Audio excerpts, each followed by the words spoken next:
അയ്യോ, നിന്നോട് ആരാ പറഞ്ഞത് ഇങ്ങോട്ട് എടുത്തോണ്ട് വരാൻ? ഏതാ പ്രശ്നയാ? ഈ പ്രതിമയിലെ നാടുവാഴിയുടെ ആത്മാവുണ്ടെന്നാ പറയുന്നത്. നോക്കി പഠിപ്പിക്കുന്നു. വീട്ടിൽ ചില ദുർനിമിത്തങ്ങളൊക്കെ കണ്ടു തുടങ്ങിയപ്പോഴാണ് ഇത് പൊതിഞ്ഞു കെട്ടി അറക്കാത്തി കൊണ്ടുവച്ചത്. അവസരം കളി കാര്യാവേ. എന്നാ പിന്നെ ചേർത്ത് കൊണ്ടുപോയി വെച്ചേ.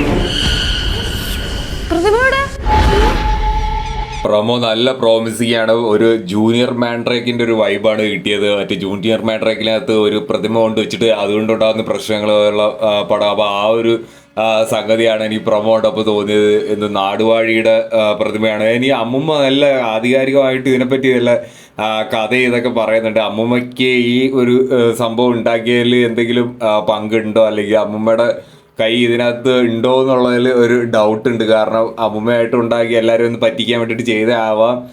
ചിലപ്പോൾ ക്ലൈമാക്സ് നമുക്ക് അറിയില്ല. എന്തായാലും എപ്പിസോഡ് കണ്ടു തന്നെ അറിയാം. സിദ്ധുവിൻ്റെ മറ്റേ ആ ഒരു സംഗതി നോക്കി പിടിപ്പിക്കുന്നു എന്ന് പറയുന്നത് ഭയങ്കര രസമായിട്ട് തന്നെ വന്നിട്ടുണ്ട്. പ്രൊമോയിൽ നല്ല രസകരമായിട്ടുള്ള ഒരു ഡയലോഗായിട്ട് തന്നെ തോന്നി.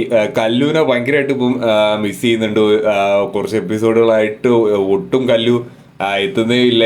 ഈ ഒരു എപ്പിസോഡിൽ കല്ലു ഉണ്ടായിരുന്നെങ്കിൽ ഭയങ്കര രസമായിട്ട് വന്നാനെ. സിദ്ധുവിൻ്റെ ലച്ചിൻ്റെ കൂടെ കല്ലും കൂടെ ഉണ്ടായിരുന്നെങ്കിൽ, പാറക്കുട്ടിയുടെ കൂടെ കല്ലും കൂടെ ഉണ്ടായിരുന്നെങ്കിൽ ഭയങ്കര